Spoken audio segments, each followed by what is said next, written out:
दोस्तों, क्या बीजेपी के सांसद बड़ी संख्या में राहुल गांधी के संपर्क में हैं? क्या 20 बागी सांसदों की सांसदी अब हमेशा के लिए खत्म होने वाली है? और क्या सुप्रीम कोर्ट में अर्जी लगते ही पूरे बीजेपी में खलबली मच गई है? क्या पहली बार लोकसभा स्पीकर ओम बिरला की भूमिका पर इतने गंभीर सवाल उठ रहे हैं कि उनकी निष्पक्षता पर बहस छिड़ गई?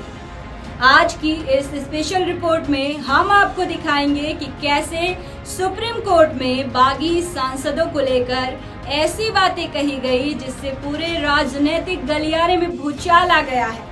कैसे देश की सबसे बड़ी अदालत में लोकसभा स्पीकर का नाम गूंजा और क्यों कहा जा रहा है कि अगर दल बदल कानून पर सख्त फैसला हुआ तो कई कद्दावर नेताओं कुर्सी चली जाएगी। साथ ही हम आपको दिखाएंगे कि देश के बड़े मीडिया हाउसेस की रिपोर्ट्स और वरिष्ठ वकील कपिल सिब्बल का वो बयान जिसने इस पूरे मामले को एक नया मोड़ दे दिया है। दोस्तों, वीडियो को अंत तक जरूर देखिएगा क्योंकि अब जो विश्लेषण हम करने जा रहे हैं वो बेहद चौंकाने वाला है। नमस्कार, मैं हूँ आपके साथ इंदिरा यादव और सबसे पहले नजर डालते हैं इस वक्त की बड़ी हेडलाइन पर। हेडलाइन है, दल बदलू के खिलाफ सुप्रीम कोर्ट पहुंची याचिका, सीजेआई सूर्यकांत ने पूछ लिया पार्टी का नाम। जिस मामले को अब तक सिर्फ राजनीतिक बयानबाजी कहा जा रहा था वो अब देश की सबसे बड़ी अदालत की दहलीज पार कर चुका है।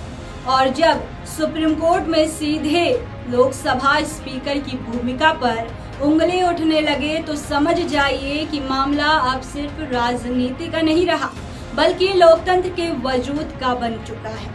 अब जरा हिंदुस्तान मीडिया समूह की इस रिपोर्ट पर नजर डालिए।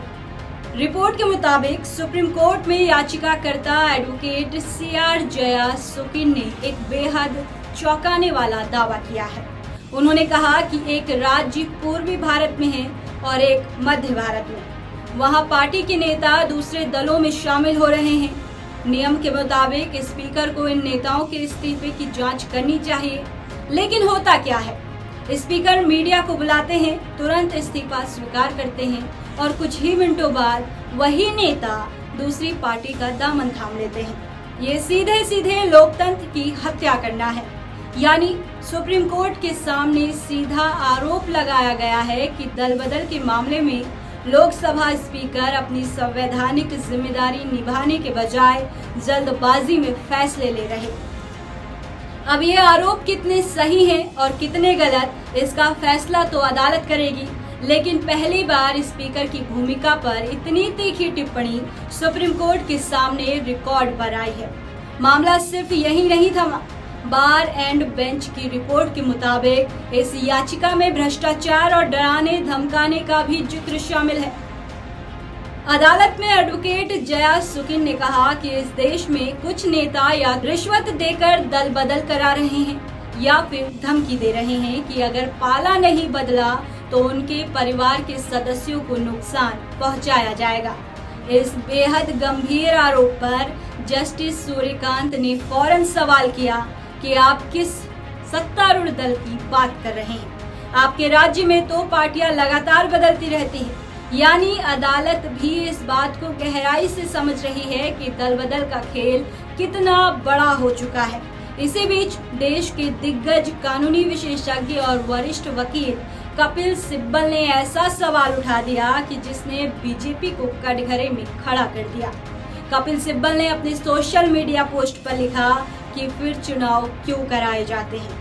अगर आप किसी पार्टी के चुनाव चिन्ह पर जीतकर संसद पहुंचे हैं तो उस जनादेश को धोखा देकर दूसरी पार्टी में कैसे जा सकते हैं? आप उस दूसरी पार्टी के सिंबल पर चुनकर क्यों नहीं आए?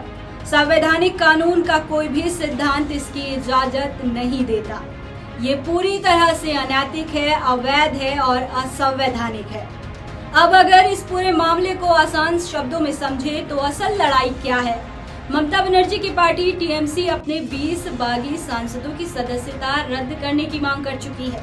उधर उद्धव ठाकरे गुट भी अपने बागी सांसदों के खिलाफ कड़ी कार्रवाई की मांग कर रहा।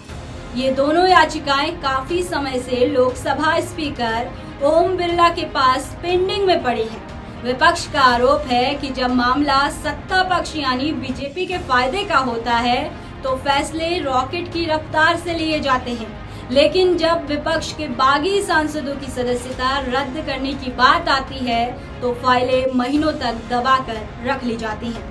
अगर संविधान की 10वीं अनुसूची यानी दल बदल विरोधी कानून की बात करें तो संविधान की 10वीं अनुसूची को 1985 के 52वें संविधान संशोधन से जोड़ा गया था और जिसका प्राथमिक उद्देश्य निर्वाचित सदस्यों द्वारा व्यक्तिगत लालच या प्रलोभन में आकर पार्टी बदलने यानी आया राम गया राम की राजनीति की प्रवृत्ति को रोकना और सरकारों को स्थिरता प्रदान करना है। फिलहाल पूरे देश की निगाहें सुप्रीम कोर्ट की अगली सुनवाई पर टिकी हुई हैं, क्योंकि ये मामला केवल कुछ सांसदों या राजनीतिक दलों का नहीं है, बल्कि उस जनादेश का है जो करोड़ों मतदाता चुनाव के दौरान देते हैं। अब देखना ये होगा कि अदालत इस बहस को किस दिशा में ले जाती है और क्या आने वाले दिनों में भारतीय राजनीति के सबसे विवादित मुद्दों में से एक पर कोई ऐतिहासिक फैसला देखने को मिलता है।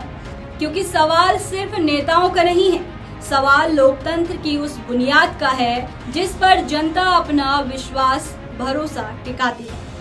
आपकी इस पर क्या राय है, हमें कमेंट में जरूर बताएं।